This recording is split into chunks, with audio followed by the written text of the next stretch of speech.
Helen Brahms here, coming to you live from Surprise in Arizona. Hope you're having a super fantastic sparkling day.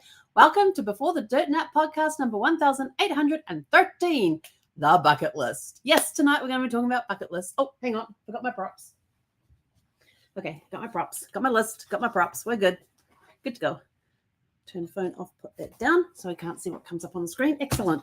So I was walking through. I was going through one of the boxes of books back there in preparation for this weekend when I get to hopefully clear out most, if not all of that area this weekend and get the bookcase area set up as well. And I came across this one. It had desk books in it. Desk book written on the thing. How the heck have I got this desk books? Now, these are books that I actually kept on my desk as references when I was working, when we lived in Solana Beach. And one of them was called The Big Bucket List Book, 133 Experiences of a Lifetime. Now, this one is not just about travel. Now, this one is about travel and adventures and things. And this one's got pretty pictures in it. It's got really cool, although it's got stuff that, oh, look, there's a shot over jet. Shot over jet in New Zealand. Isn't what you'll see as you go through. It's not just, this one's not just, this one, yes, is about ultimate adventures. And yes, some of them you do have to travel to get, but some of them may be in your backyard. You'd never know. But anyway, so there's that book. This one here covers everything from travel to, hang on. It even has a place in the front, as you can see, I have not filled it in, to put your top 10 bucket list experiences. But it covers categories like galas, parties, and get-togethers, marvelous ways to mix, mingle, and meet new friends. Thrill your taste buds, food and wine experiences. Make your mark with irresistibly fun do-it-yourself activities and skills. Life is learning, must know new skills. Create and inspire art, film, theatre, and more. Giving back, make your mark. Off the beaten path, one-of-a-kind travel experiences, which is why we created Before the Dirt Nap Adventures. There's like great ways to get there in historical and literary destinations and bedding down. Those are all subcategories under that one. Epic experiences is another one. Glamorous goals and getaways. And they've got all sorts of things in here. Oh, it's one of the ones I've tagged. What is this one? Around and around you go. Drive a NASCAR car. Wouldn't that be cool? It even has, see, the cool part is that it has what the adventure is. There's always a quote between adventures. This one is by Herman Melville. It says, I love to sail on forbidden seas and land on barbarous coasts. And then at the bottom of the article, it has resources here. Now, this book came out in 2016. I can't find an updated version of it.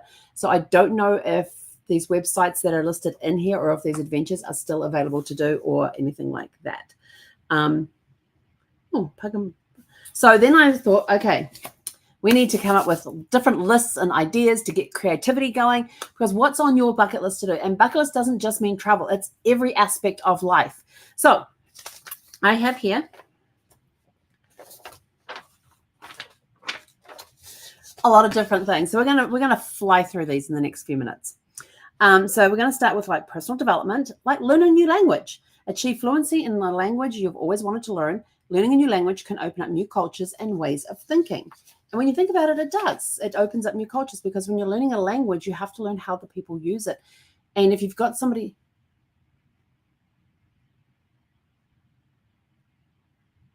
Sorry, I just thought I heard a weird noise. Zeffie!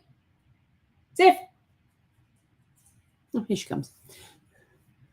No, I was hearing a noise and I thought, what, is she into something? Are you into something that you're not supposed to be in? Hey, sweetie girl, good girl. Okay. All right. I'm going to get in your chair. Yes, you're a good girl. But when you're learning, especially if you're learning a language and you're having somebody who speaks that language fluently teaching you the language, they will teach you like the area that they come from with the different colloquialisms and slangs and that sort of thing that will make you sound more like a native. So you're getting to learn part of the culture as well. Master a musical instrument. Take up piano, guitar, violin, or any other instrument. It develops discipline and creativity. Discipline in the fact that you've got to do all that practice. You have to practice. And then creativity comes as well, because as you get familiar with a thing, you start playing different tunes and that sort of stuff. Get a degree or a certification. Pursue further education in a field of interest, and it deepens your expertise in a field. So if you are Like, for example, me being a genealogist, there's a lot of different classes and courses and conferences and everything else that comes on with. There's always learning going on. I love to learn. So I love going to, and I've been to Boston University. I've done their certificate of genealogy methodology, I think it was. And there's 2 other courses that they offer, and one of them is a degree of some sort, but I'm working towards getting those. And then there's other different degrees and stuff that can be done within genealogy. There's other different classes that can be done all over the place. And, as much as I know about genealogy, having done it for 40 years, I'm always learning something new, some new technique, some new resource that I didn't know about, things like that, so that I can then turn around and offer those services to clients and things. Write a book. Done. Have you seen my book? Staycation Vacation. Staycation Challenge. Right here. It's a book. It's published. It's got my name on it. It's actually one of 2 I've published. The other one is called Congratulations, You're Going on a Cruise, Now What? That one came out in 2011 or 12, and I really do have to do an update right on that. So that's another one. So write a book, pen a novel, a memoir, or a nonfiction book. When you're writing a book or a memoir, it allows for self-reflection and helps you leave a legacy. And we're going to be talking more about that, leaving a legacy with writing your own book, with writing your own memoir later on. I've got a product that I'm going to be testing, and I'm applying to become an affiliate for them, and I'm hoping to get. I'm working at getting the founders of this company on the podcast with us, so that we can have a discussion about their product and what it is that they do. But it's really, really cool.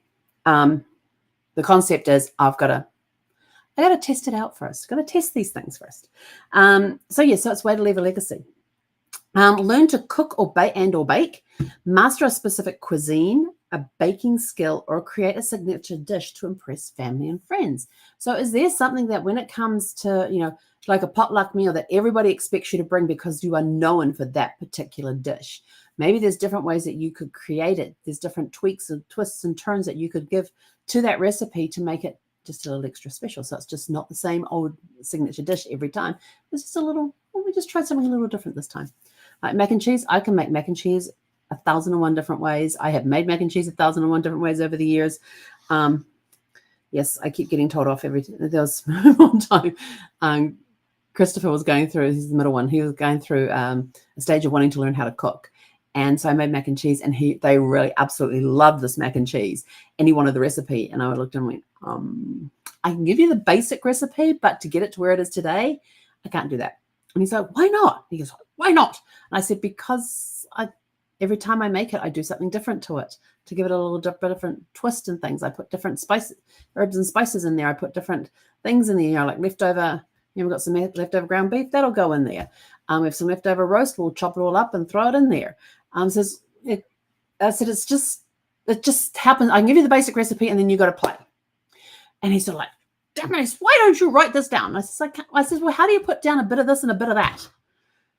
And he goes, well, what do you mean? And I says, I just open up the spice cupboard, and whatever spotlights or goes, hey, pick me, that's what goes in the dish. So that's just how creative I am. And I have to tell you, the last time I was looking after my grandsons, this was so funny. Somehow the topic of mac and cheese came up. And so I was telling them how their dad and their uncles liked my mac and cheese. And so they then asked if I would make mac and cheese for them. I said, I'll think about it. And so I made the mac and cheese one night. And that didn't last. I made it in a 9x13 pan. And that with 3 boys, with the oldest one being 9, and the youngest one being 3, it didn't last long. They actually went back for seconds. Not only did they go back for seconds, one of them went back for thirds. Yes. And then the following night, they wanted it again because there was still some left over. So, can we have some more? Yep, sure. Heated it up. Yep. So, yes, Grandma's known for her mac and cheese. Overcoming fear, like public speaking, heights.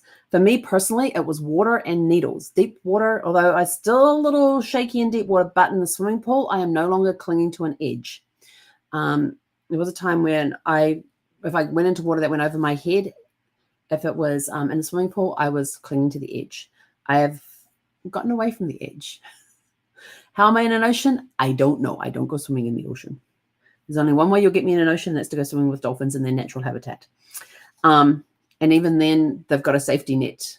The one that the excursion I want to do on that one is in New Zealand in the Bay of Islands, and they actually have this big netting area over the side that you go and sit on, and the dolphins swim up and over the netting and over your legs and things, which is really cool. Needles, definitely got that fear thanks to a dentist when I was 16. But the moment, like the instant that Brad was diagnosed with cancer, that just went away. I watched because I could not watch anybody being pierced with a needle. I could not even watch. I went into panic mode. When I went into panic mode, when they tried to take blood, my veins would disappear. And depending on the days to which veins hadn't disappeared the fastest that they could get into. But after, when Brad was diagnosed with cancer, I watched every IV, every needle, every port access, every PICC line that they put into him. I watched it being done with no problems whatsoever. And when I go and give blood now, I still have a little bit of fear there, but I'm able to better cope with it.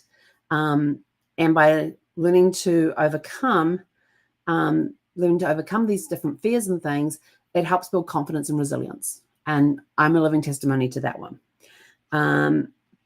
Change careers can lead to renewed passion and personal fulfillment. It could be you're in a career that you really don't like, but you kind of have a passion for something over here, and maybe you like to do that. So look at switching. I've done that a few times. Give a TED Talk, which shares your knowledge and ideas with a wide audience. Let's see what's next on the list. Learn a survival skill like wilderness survival, first aid, CPR, etc. It increases self-reliance and confidence. I've definitely learned different survival skills over the years. I can take you on a mountain in New Zealand and tell you what you need to put in a backpack when you go hiking on a mountain in New Zealand, because, well, especially if you're going on Mount Taranaki. We actually did survival skills for that particular mountain when I was in middle school, when I was 11. And we went hiking up there, and the weather will change like that. You go from beautiful blue, clear, sunny skies to snow in minutes. And if you're not prepared for, or rain, and if you're not prepared for it, you can get yourself in trouble with that one. I do need to do brush up on those skills as well. Get a patent for an event. Invent something and get a patent for it. The patent recognizes innovation. Health and wellness. Achieving a fitness goal improves health and demonstrates perseverance. So maybe you could complete a marathon, train and run a full marathon, or even a half marathon. I have a friend back in New Zealand who walked a half marathon, and it was the first time she had done that. And I was so proud of her for getting out and doing that. Great sense of accomplishment with that. Try a new sport. Engage in a sport you've never tried before, like rock climbing, surfing, or yoga. And I will tell you, squash. When I was in the Air Force, my commanding officer in charge of the education department, which is where the libraries were under him as well, he overheard a conversation I had with a friend one time. Now, my friend was a very good squash player. And those who don't know, squash is a racket sport, similar to racquetball, but there's different rules and balls and rackets. And I had learned, I played tennis, I played badminton. What other racket sports have I done? Different other sports and things over the years. And he overheard a conversation that we had. And he goes, and he knew that she was one of the top players on the Air Force base. And she was also one of the top players within the Air Force as well, because she'd quite often be on the Royal New Zealand Air Force squash team when we played inter-services, when we played the Army and the Navy. So she was a very good squash player, but she had never learned tennis and I had never learned squash.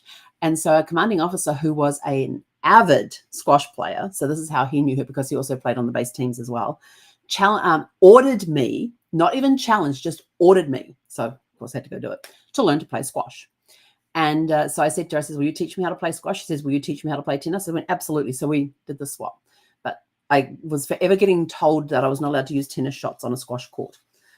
And I was having to tell her, you need to stretch a little more on a tennis court than you do on a squash, because you got a little more room on a tennis court than you have on a squash court. So we had a lot of fun teaching each other the sports. It was hilarious. We had a great time. Fortunately, she was a very good friend too. You could undergo a wellness. So go learn a new sport. Maybe I'll go learn pickleball. I know how to play paddle tennis, which is kind of what pickleball's like. But with paddle tennis, you have a wooden paddle with a tennis ball, and you play it on a tennis court. But with pickleball, you got a wiffle ball with some racket thing, and you play it on a slightly smaller court than a tennis court. Yeah. So maybe I'll go learn that one. I could take up golf again. It's been a long time since I've had lessons in golf. I haven't picked up a golf club in a lot of years. I still have my golf clubs, so I could break them out and go get some lessons. Maybe I'll do that. And actually play a round of golf. I did play a round of golf before I ever had any golf lessons. This was way, way back in the Wayback Machine in New Zealand. And I actually did pretty well. I did 72 for a round of golf on 9 holes. I always have to pause for that one. But I will tell you this. There was 2 females and 2 males on the team. The 2 males played golf regularly.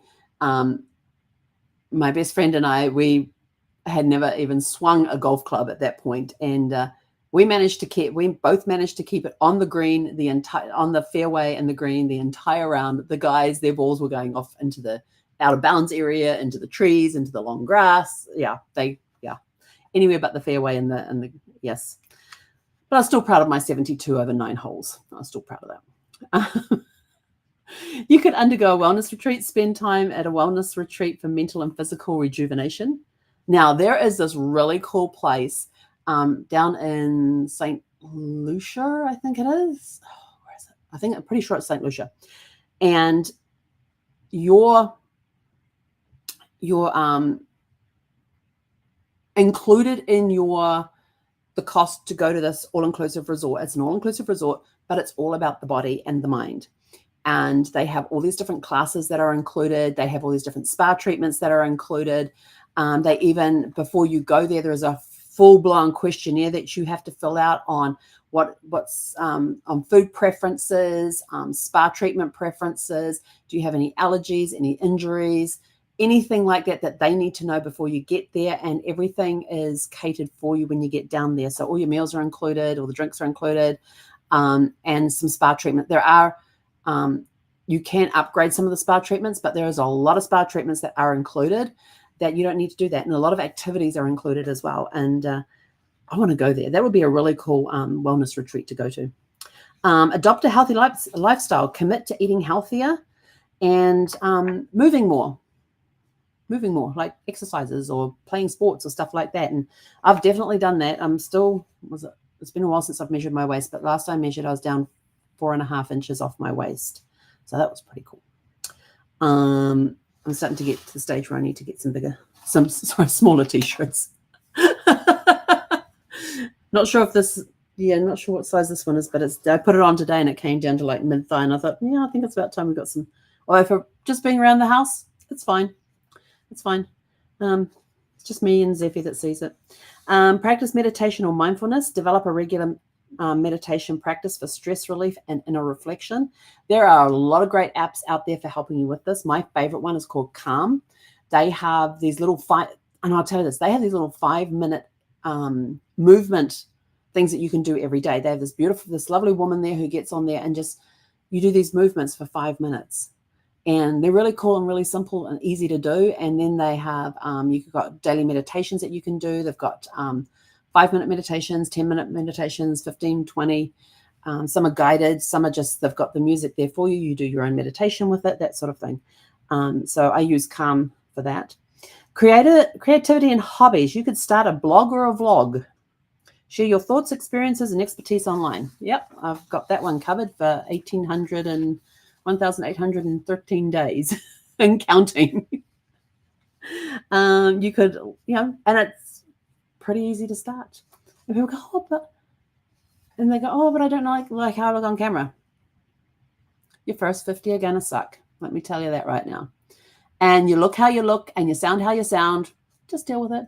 If you're going to go out, if you want, here's a tip that most people who do podcast videos will tell you is that, or if you're wanting to do lives or things like that, or just do like little short videos or everything else, using your phone to do that sort of stuff. Just if you're going to be going out that evening and you're getting all dressed up, get dressed up like about an hour to 30 minutes early before you need to leave, and go shoot a whole bunch of videos. Do I wear makeup? No. I do on special occasions when we have guests on. I come on here every day, no makeup, in a t-shirt. I do put my sparkle shirts on and put a face on when I have guests coming on. But you guys have seen me at my best. You've seen me at my worst. It's life. Deal with it. The other one under, what are we looking at now? Creativity and hobbies. That's what we're looking at. You could learn and or create art. You could paint, sculpt, or engage in any form of visual art. It develops new skills and a way of seeing the world. When you're learning to paint, I did a drawing class. Oh, this is back when we were living in Virginia. I did a drawing class, and it gave me a different way of looking at items, especially when you got to draw them. You're getting more detailed with, and you're getting detailed with some of the drawings and things. It taught you how to get that detail and that perspective, that depth perspective thing. I still can't get that depth perspective thing, but I can get the details in there. You can learn photography, take a photography course and document the world around you. Absolutely. It shows you a whole different way. There was one year back in New Zealand, I actually won a Whoopidoo camera, and this was back in the day of film. It was a 35mm camera, and it had all the bells and the whistles and the different lenses and everything else. And what came with it were lessons with a photographer. And so we had this lesson. He was explaining f-stop to me. And like he said, it's like a tap. The lower the number, the less water coming out of the tap. The higher the number, the more open the tap is. So that was the f-stop thing. I remember that one. Then he actually took me out we went walking around the streets of Wellington, and and I got some really cool photographs out of that. So I learned some skills there. Brad was a much better photographer than I was. And he has this, I found it the other day too. He had this really flash Whoopidoo camera, which helped him do high definition photography. And he actually watched, I found a guy called Trey Radcliffe. And Trey Radcliffe does these most incredible photographs, but he has a technique on how to do the photographs. And this camera allowed Brad to do those different types of photographs that he wanted to do. And I actually met Trey Radcliffe on a flight one time. I was flying down to New Zealand. It would have been my brother's wedding. Going down for my brother's wedding because Brad didn't come with. That's the first time that Brad didn't come home to New Zealand with me when I went to New Zealand. And I'm like sitting in this row. He's in the row in front of me against a bulkhead. And I just happened to be looking through between the seats because he had a computer. Oh, what's he doing? And he was doing his thing with some of his photographs and stuff during the flight. And so when we went to stand to get off, I looked at his face and I thought, I said, excuse me, are you Trey Radcliffe? And he goes, yes, I am. And I said, well, I'm Helen Brahms, and I just want to say thank you. And he looks at me really weird. And I says, well, two things. I says, one, your photographs of New Zealand are the ones I said, I've seen a lot of photography of a lot of people who've done a lot of photographs of New Zealand, but they haven't. And it's very hard to capture the true beauty of New Zealand with the scenery and everything else. He looks at me and goes, yeah. And I says, you have come the closest to actually putting people in that photographs so they can experience the beauty of New Zealand. And he's like, well, thank you. And I said, and the second thing I want to thank you for is getting my husband back into photography. I said, I stumbled across your website, which is called, what's his website called? I'll have to remember the website. And I told him about something about custom stops. Oh, it's going to bug me. And I said, because I stumbled across your website and absolutely loved the photography that was on there. So I showed it to my husband. And the next thing I know, he was enrolling in your courses. And I said, he has been having a blast getting out there. I said, he went and got himself the camera that he needed. He's got the tripod. He's got the little remote clicker thingy for it. He starts laughing. We're having this whole conversation while we're standing there getting ready to get off the plane, right? And we're both on window seats, so we've got to wait a little bit, and we're back in the row 37 or something back towards the back there. So we had plenty of time to sit and chit chat. And I said, so he's got the whole thing set up. I said he even took some photographs that he had taken in New Zealand previously and did the techniques that you show in your courses and turned these photographs around. I said they look absolutely incredible. And he did a side-by-side comparison and posted it on Facebook. This I took in, this I took in New Zealand in 2006, and this is the one actually 2004. No, that was a 2002 trip. In 2002, and this is the pic, and I've touched it up, and this is how it looks now, using these new techniques that I'm learning. And so he was absolutely impressed, and so that was just a little chance meeting. So yeah, learn photography. That's really cool. Hang on, I that's bugging me now.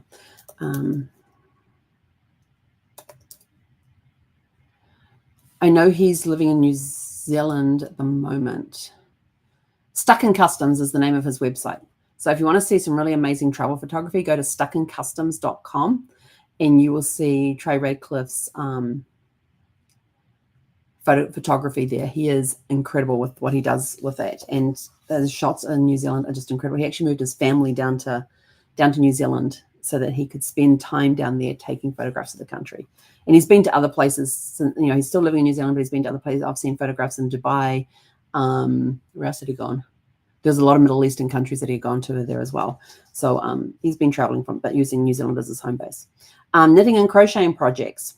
Create a series of projects from simple to complex, and you can either sell them, gift them, or donate them. I make chemo blankets and preemie hats and donate them to different charities to distribute. Some I get told with that little voice at the back of my head here to keep some projects aside because there is somebody coming that's either in my life or coming into my life that I'm going to be told needs that particular blanket or preemie hats. Build something.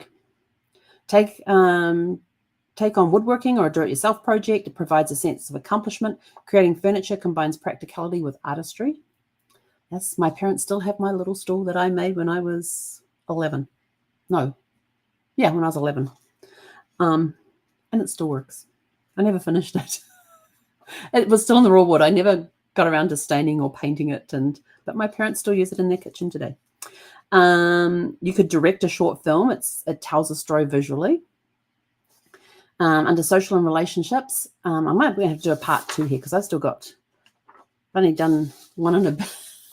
Gone down that side and I got a little bit on this side. I will do social and relationships. We'll do part 2 tomorrow night. There's all these stories to tell along the way. And you could, under social and relationships, you could reconnect with old friends, reach out and rekindle relationships with people from your past can bring joy and nostalgia. And I remember this because there's a Facebook Messenger group that we have for all of those of us that were on the recruit course 40 years ago when we joined the Royal New Zealand Air Force. And we've all been posting stuff in there, things that we remember. People have been posting pictures of stuff from their days in the Air Force. And some stories got shared and all that. And they actually had a 40th reunion down in New Zealand. Unfortunately, I couldn't go down to New Zealand to see that because I was about to head off to San Diego to babysit the grandkids.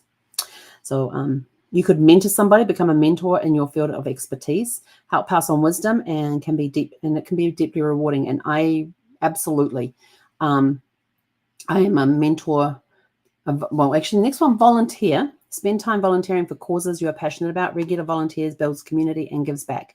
So in those two together, I volunteer with an organization called Immerman Angels, and Immerman Angels pairs cancer caregivers with cancer caregivers and cancer patients with cancer patients.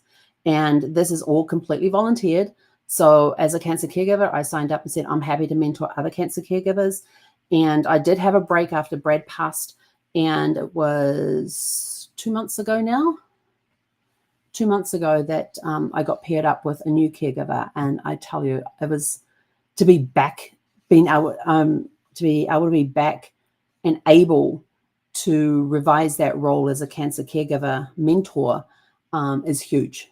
For me personally, the fact that I am at a place where I can do that without breaking down every time I mention Brad and, some of the stuff we went through. And because I'm mentoring her, there's story after story after story that comes up.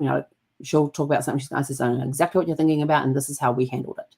When that happened, this is how it happened for us, and this is how we dealt with it. So being able to give to somebody else so that, one, they know they're not alone, and two, they know that somebody's been through it before, and this is how they can now get through that hurdle or that challenge, or they know what to expect with stuff coming up.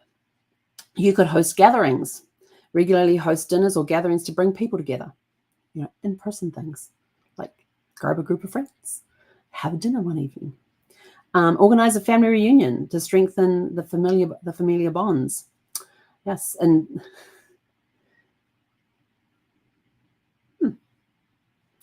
must have new neighbors. Or somebody in the thing, they just walked past and I haven't seen that person before. You could work on family tree. Dive into genealogy and complete your family history.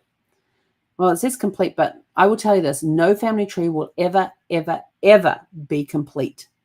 There's going to be holes. There's going to be gaps.